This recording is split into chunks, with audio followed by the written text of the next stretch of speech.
Hello, and thanks for joining me again for the second part of my video series on what our family does for Christmas. And so in my first video, I told you what we did in December before Christmas. And in the second video, I just wanted to talk about gifts, Christmas gifts. What do you do when you have, about Christmas gifts when you have a big family? Well, you do the same thing as everyone else. You just have more stuff to buy. Something I wanted to share with you is that in our family's history, we used to make a lot more money than we're making now, and we had less people. And so I used to go completely crazy at Christmas, right? Like I have pictures of my four oldest kids, sitting in a mountain of presents, like literally. I think it was crazy. Some years I had 12 presents per kid. Like it was absolutely insane.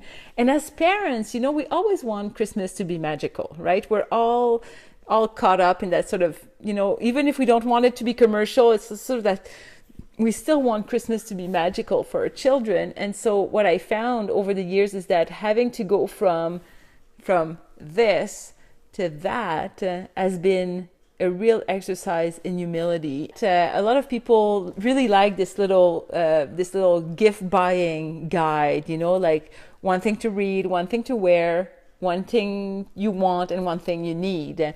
And I did that one year plus stockings, right? So it ends up being still a lot of stuff under the tree. And what I found when I did that for a couple of years is that, well, first of all, I found that it was a bit contrived, right? So some children are into clothes and some children are not into clothes. So I would find myself racking my brain trying to find something to wear to a kid who's really not interested in receiving anything to wear, right? And then same thing with something you need, like we're really privileged. My kids don't need anything. So, if they need a toothbrush in November, I'm not going to hold off until December because he's going to get one in his stockings. I'll get him a toothbrush in November, right?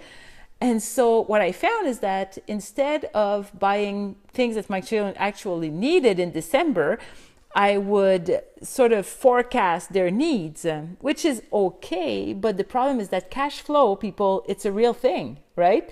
Christmas is a capital intensive month. December, I mean, it's an expensive month. We often host, we go places, there's potlucks, there's all sorts of gift exchange and Christmas concerts, and this ends up being an expensive month, no matter how you cut it. And so, instead of going into debt, buying things that you can't afford in December, but you will probably be able to afford in March, just wait until March. Just limit the amount of debt you get into for Christmas. I've dialed that down, and now I ask for a Christmas list, and I ask to know what they want to receive for Christmas, and I set up a budget, and I buy something they want. Just as simple as that. Just something you want.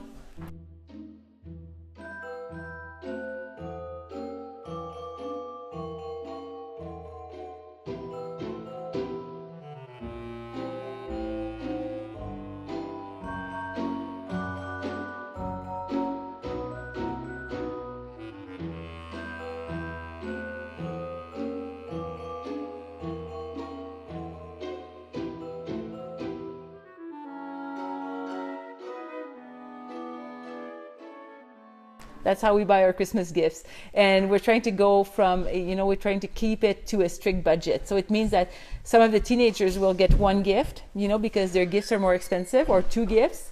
And the little ones might have a few more gifts because their gifts are smaller and cheaper. So we go with a fixed money, and we try to limit the amount of debt we incur during Christmas time because that doesn't make anybody jolly. So that's it for our Christmas series about what we give our kids.